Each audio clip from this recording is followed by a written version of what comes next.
Praise the lord. హల్లెలూయా. ప్రభువైన యేసుక్రీస్తు నామమున అందరికీ శుభవందనములు.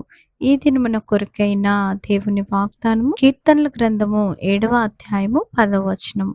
యథార్థ హృదయులను రక్షించు దేవుడే నా కేడమును మోయువాడై ఉన్నాడు. మన హృదయం నిజాయితీగా పరిశుద్ధంగా ఉన్నప్పుడు దేవుడు మనకు రక్షణగా నిలుస్తారు. జీవితంలో సమస్యలు, అపార్థాలు, బాధలు వచ్చినప్పుడు మనమే కాపాడుకోవాలని అనుకుంటాం.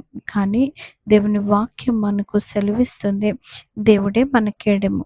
మనకు వ్యతిరేకంగా వచ్చే ప్రతి దాడి నుంచి కనిపించని అపాయాల నుంచి దేవుడు మనలను కాపాడుతారు. యథార్థ హృదయులు అని ఒక షరతు ఉంది.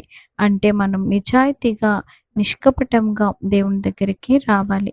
ఈరోజు మనం దేవుని మీద విశ్వాసంతో చెబుదాం, ప్రభువా నీవే నా రక్షణ, నీవే నా కేడెము. ఆమేన్.